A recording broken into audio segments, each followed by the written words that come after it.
वैष्णवी हुंडाबळी प्रकरणामध्ये अजित पवारांचं नाव आलं आणि एकदम मीडियामध्ये विषय, म्हणजे महाराष्ट्रात हा काय एकमेव हुंडाबळी प्रकरण घडलं का? नाही.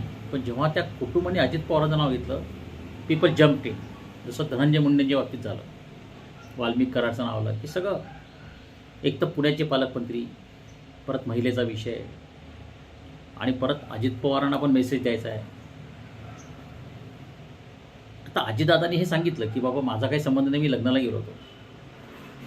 हे त्यांचं म्हणणं बरोबर आहे. पण समाजामध्ये काय झालं आहे माहिती का? म्हणजे लोकांना काय गोष्टी कळल्यात, दादा तुम्ही पण समजून घ्या, की लग्नाला कोणी गेलं म्हणून दोषी नाही. हे फडणवीसांनी पण सांगितलं. हो, कळतं, एवढं सामान्य ज्ञान लोकांना आहे. पण प्रॉब्लेम तो नाही आहे. प्रॉब्लेम कसा आहे की उद्या जर मी किंवा माझी बायको किंवा कोणी जर एखादी तक्रार करायला गेली पोलिसांकडे, आणि तो समोरचा व्यक्ती जर राजकीय वरदहस्त असेल किंवा तो एखाद्या पक्षाचा कार्यकर्ता असेल, त्यांचे काही फोटो असतील राजकीय नेत्यांसोबत, तर ते पोलिसांना दबाव टाकतात, ब्लॅकमेल करतात, लेनदेन करतात, वरती फोन लावतात, वरतून खाली फोन येतात. हे सगळं आम्ही अनुभव घेतलेला आहे. आज जो समाज भोगतोय ना, हे सगळ्यांचा आम्ही अभ्यास करणारे एकमेव कपल आहोत महाराष्ट्रामध्ये. महाराष्ट्रातल्या 4ही राजकीय पक्षाने आम्हाला बर्बाद केलं. माझ्या मिसेसचं करिअर बर्बाद केलं. भाजप, काँग्रेस, शिवसेना, सगळ्या महाराष्ट्र शासनाने काही केलं नाही.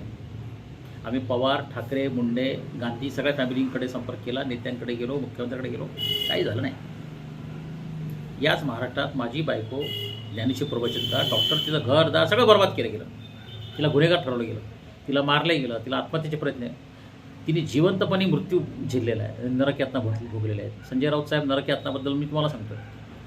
प्रॉब्लेम काय होतो माहिती का, की आम्ही सिद्ध केलं. मग अजित पवारने डॅमेज कंट्रोल केलं, रुपाली पाटील त्यांच्याकडे गेले, मग नंतर स्वतः अजित पवार काल गेले. म्हणजे जेव्हा आक्रोश होईल, जेव्हा आंदोलन, तेव्हा राजकीय जागृत होणार. आपला काही संबंध नाही. हे आमच्या केसमध्ये हेच झालं, आमचा काही संबंध नाही. पण आम्ही शरद पवारांना भेटलो, उद्धवने आम्हाला टाळलं, गोपीनाथ मुंडे पळून गेले. माझ्या बायकोला घटस्फोटाची ऑफर दिल्या राष्ट्रवादीच्या लोकांनी, काँग्रेसच्या लोकांनी तिचं घर बर्बाद केलं. भाजपच्या लोकांनी तिला सांगितलं की तू विचार का राहते या माणसाबरोबर, माझ्याबरोबर.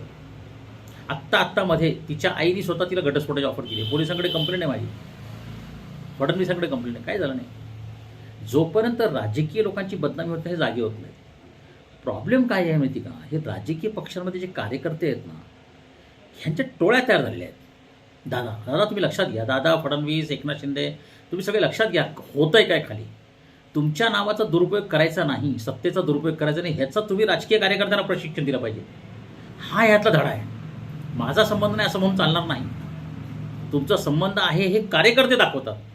दादा तुम्ही जबाबदार नाही, पण तुमचे कार्यकर्ते तुम्हाला वापरताय हे तुम्हाला माहिती आहे.